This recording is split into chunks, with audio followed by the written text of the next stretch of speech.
Another day, another vlog na naman mga kumartes at another memories na rin para sa mga Teresians. Ito na nga pala yung araw kung kailan yung kanilang field trip. So salamat kay Tita Ellen kasi meron siya mga video na naipasa sa akin. So pag wala tayo doon, si Tita Ellen yung ating taga-vlog. Dito nga sa new building, dito nga pinagtipon-tipon yung mga estudyante. At syempre, meron na din mga number para sa mga number ng bus. Si Kurt nga pala ay bus number 11, si Ate Pia naman ay bus number 9. So napakadami na ng estudyante at bago nga umalis syempre nag-picture-picture muna sila. So syempre yung mga bata excited kapag field trip. Alas 4 nga pala yung call time nila pero dapat bago mag 4 o'clock naandito na sila. Buti na nga lang din at pang umaga nga ako at si Kurt nga inaihatid ko pa. So sabay na nga kaming umalis sa bahay. Buti na nga lang nung inihatid ko siya hindi pa umuulan pero nung naando na nga siya sa court biglang lumakas yung ulan. So buti na lang nga din at meron ngang bubong dito kaya yung mga bata hindi mababasa. So yung mga bus nga nakaredy na nga dito at mamaya pupunta na lang sila. At ayan, nakompleto na nga mga estudyante dito sa bus number 11. Kaya naman ayan, si Tita Ellen nga ay nag-vlog-vlog muna dito. Meron nga mga estudyante na may hiluhin, meron namang mga estudyante na sanay na sa biyahe. So yung iba nga na hindi pa nga naalis ayan, nag-i-snack na. Syempre yung ibang bata hindi naman sanay agad kumakain ng almusal kaya yung iba dito na nga lang kumain sa bus. Yung iba naman ay hiyang-hiya kapag ka nakukuha na ng video, mga tinatakpan ng muka. Ay kagaganda namang bata, bakit ba tinatakpan ng muka? Pero yung iba naman game na game nga kahit naman kinukuha na ng video, todo smile. So hello mga kumarites. So yung mga estudyante nga pala ng mga Teresians, kukunti lang yung mga nakakakilala sa akin. So kung makita nyo tong vlog na to, i-follow nyo na rin naman ako. Charot. Dalawang section nga pala yung naandito sa bus. Grade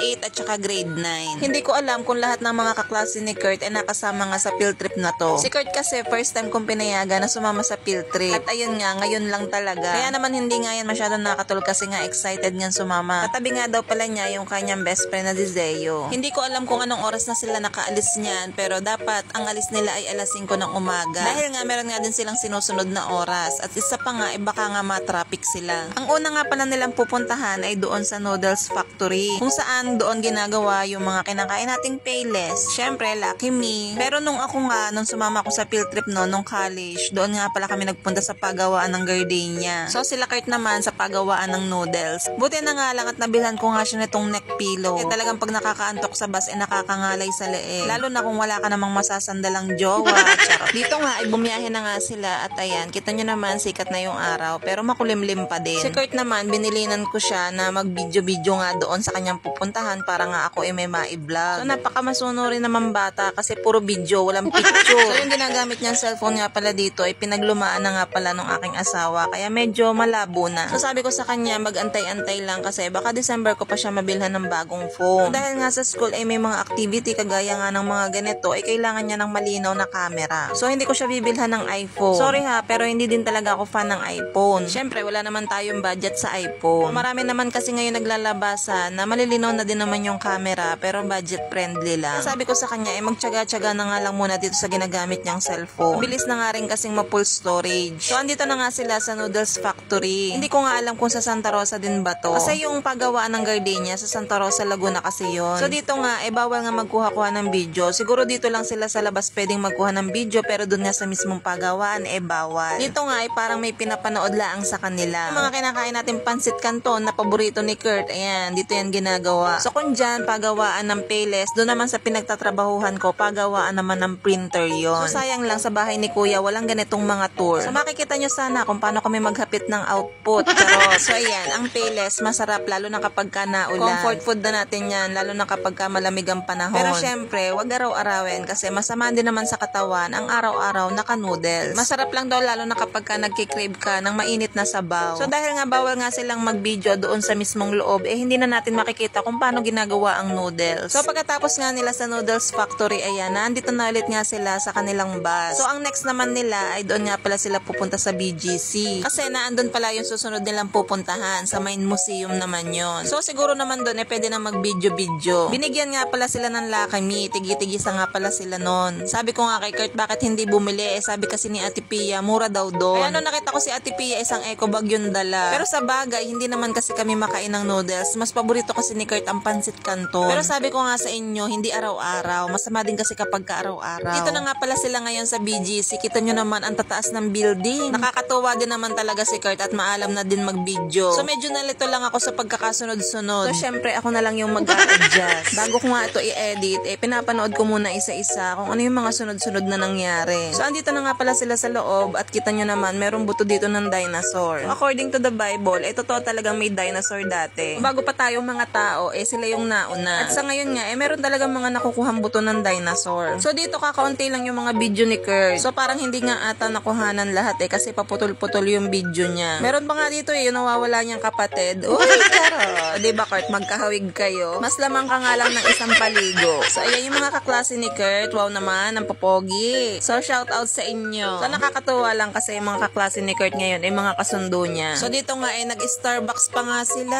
Wow, rich kid yarn. Mantalang ako, hindi pa ako nakakatikim kahit isang baso ng Starbucks. So, tamang pang 3-in-1 na nga lang tayo. Si Kurt may pa Starbucks pa. Dito nga daw, pagpasok nila, para daw silang lasing kahit hindi naman nakainom ng alak. Muntik pa nga daw malaglag yung cellphone niya kasi nakakaliyo daw dito sa loob. Doon nga sa Noodles Factory at dito sa Main Museum, hindi sila masyadong nagtagal. Kasi syempre, mas magtatagal sila sa EK kasi doon mas maraming rides. So, buti na lang meron dito mga picture yung mga kaklase niya. Kaya naman ayun, nakapag-picture sila dito sa labas. So, si Ate Pia naman, kabaliktaran kasi si Ate Pia, puro picture. Kakaunti ang video. Parang wala nga video Mas marami yung picture ni Ate Pia. Si Kurt naman, puro video. Magkabaliktad sila. So, isinama ko na din dito yung mga picture ni Ate Pia. Syempre, remembrance na rin yan at memories na rin. So, hindi sila nagmana sa akin. Dati mahihiyain din ako. Pero nung nag-vlog ako, wala nang hiya-hiya. Makapal na ng muka. Pero sa totoong buhay naman talaga, mga kumartes, mahihiyain pa rin naman ako. Dito lang ako sa vlog madaldal. Kapag ka kasi nagba-vlog ka, mas na-express mo yung nararamdaman mo, yung mga gusto mong sabihin, mas nasasabi mo dito. Kaya yung ibang mga vlogger, mahihiyain din talaga yung mga yon. Mas gusto lang din talaga naming mag-vlog kasi mas nasasabi namin yung mga gusto namin sabihin. Grabe pala dito sa BGC. Hindi pa ako nakakarating diyan. Ang tataas ng building, kaya naman talaga nakakatakot. So, wag naman sana, pero wag naman sana tayo makaramdam ng lindol. Dahil mas nakakatakot sa mga ganyang katataas na building. Papalis na nga sila dito sa BGC at papunta na nga sila on the way doon sa EK. Sabi ko nga kay Kurt, magpa-picture kay Wizard doon sa labas ng EK kaso walang picture. So, andito nga sila, sumakay nga sa carousel. Kasama niya nga yung mga kaklase niya. So, si Kurt ngayon walang jowa. Pero, napakadaming crush. Hoy! So, napakasalawahan ngayon sa crush. Kapag ka marami siyang kaagaw, ayaw na niya. So, anong nangyayari? Naghahanap ng ibang crush. So, sabi ko nga sa kanya, mag-focus muna sa pag-aaral. At natutuwa din naman ako kasi mga kumartes, hindi ko ini-expect na ang tataas ng grade niya. So, compare mo din talaga dati, yung mga grades niya talaga ang daming palakol. Hindi ko rin talaga siya nakikita dati na nag-aaral. Kapag ka-exam,